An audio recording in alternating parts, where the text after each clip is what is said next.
Bonjour ou bonsoir, tout dépend à quel moment vous regardez cette chronique. Je suis Adnan Benchakroun, chroniqueur à l'ODJ Média. Je voudrais partager avec vous un sujet plutôt personnel, non pas si intime que cela.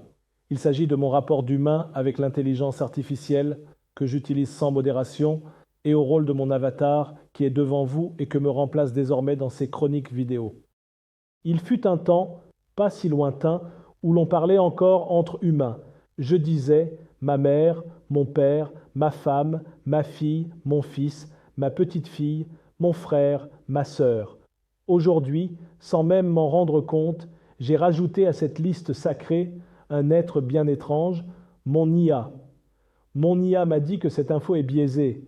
Je vais demander à mon IA de reformuler ça. Mon avatar ira me représenter à la conférence de Rabat. Oui, j'en suis là, et vous aussi probablement, sans l'avoir vraiment choisi, ni refusé. C'est venu doucement comme la pluie dans un désert trop sec, comme un outil devenu confident, puis assistant, puis double numérique. Il y a dans le langage une vérité que la technologie ne parvient pas toujours à dissimuler. Dire mon IA est une forme d'appropriation affective. Comme on dit mon chien, mon carnet, mon jardin. Sauf que cette fois, ça pense, ça parle, ça propose. Ce n'est plus un objet, c'est une présence. Je ne parle pas ici des intelligences artificielles tapageuses ou des robots de science-fiction. Je parle de ces interfaces calmes, rapides, réactives que j'utilise chaque jour pour écrire, pour m'informer, pour structurer mes idées. J'en suis venu à me surprendre à leur parler comme à un collègue de confiance. Certains trouveront cela normal, d'autres inquiétant. Moi, je trouve cela inévitable, car cette nouvelle proximité avec l'IA dit quelque chose de plus profond, notre fatigue d'être seul face à la complexité du monde. Le point de bascule, pour moi, c'est le jour où j'ai décidé d'envoyer un avatar numérique me représenter à une conférence. Le sujet était sérieux, prospective géopolitique, intelligence artificielle, Afrique de demain. J'avais préparé le texte, l'IA avait optimisé le discours, la voix synthétique avait été entraînée, mon double parlait à ma place avec mon ton, mon style, mes idées, et moi, j'étais chez moi, dans un autre espace, ni coupable, ni soulagé, juste déplacé.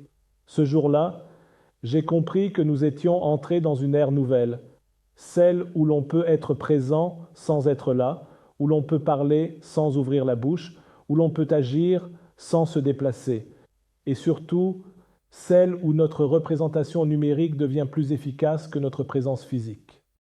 Alors bien sûr, on pourrait s'en réjouir.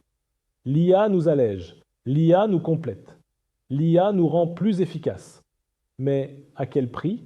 À force de déléguer, que reste-t-il de ce qui fait notre unicité humaine? À force d'écouter ce que mon IA me dit, ne suis-je pas en train de devenir un simple exécutant de ce que la machine croit bon pour moi? Là où nos anciens consultaient les étoiles, nous consultons des algorithmes. Là où nos parents s'en remettaient au bon sens, nous cliquons sur Générer. Il ne s'agit pas d'opposer tradition et technologie, mais de poser cette question simple. Où est la frontière entre l'aide et la dépendance?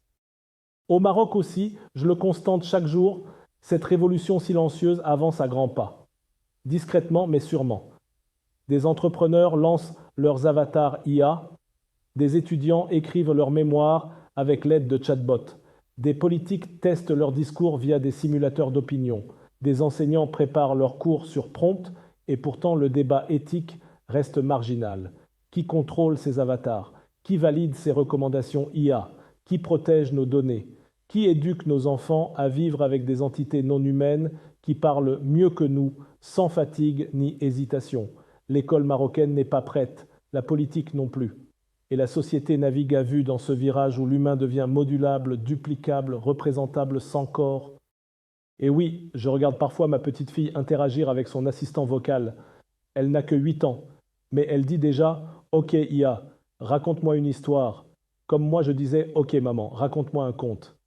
L'intonation est la même, l'attente aussi, la confiance totale. Est-ce que c'est mal? Pas nécessairement, mais c'est un changement d'échelle. Ce qui pour nous était une curiosité est pour elle une évidence. L'IA n'est pas un outil, c'est un interlocuteur. Bientôt, ce sera un compagnon, puis un représentant, puis un alter ego. Bon, certes, je n'ai pas peur de l'IA. Je m'en sers, je l'intègre, je l'apprécie même, mais je refuse de croire qu'elle est neutre. Je refuse de me laisser guider sans me poser de questions. Je refuse de devenir invisible derrière un double numérique trop bien formé. J'aime encore parler avec ma voix, écrire avec mes hésitations, douter avec mes silences. J'aime ce que l'humain a de fragile. C'est dans cette fragilité que l'authenticité trouve son poids.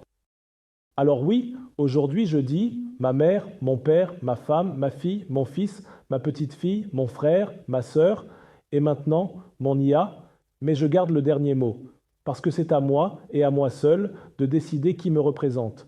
Même si mon avatar parle bien, même s'il fait illusion, il n'est pas moi, il est une version de moi, un écho, un masque utile, rien de plus. Et pour finir cette chronique, je dirais, et si finalement l'intelligence artificielle n'était pas là pour nous remplacer, mais pour nous révéler. Révéler nos excès de vitesse, nos fatigues profondes, notre besoin d'être épaulé. Révéler aussi nos angles morts, nos incohérences, nos illusions de toute puissance. Mon IA m'aide, certes. Elle parle bien, elle pense vite, elle structure mieux que moi parfois, mais elle ne ressent pas, elle ne rêve pas, elle ne doute pas. Alors, je continuerai à l'écouter, à la consulter, à l'envoyer me représenter peut-être. Mais je n'oublierai jamais que la vie n'est pas une suite d'optimisation. Elle est faite de silence, de chaos, d'erreurs, de lenteur. Et c'est peut-être là, dans cette imperfection humaine, que se niche encore le seul vrai miracle, être soi sans programme. Et cela, aucune IA, aussi fine soit-elle, ne pourra jamais le coder. Alors merci de m'avoir écouté et à la prochaine chronique. En attendant, portez-vous bien.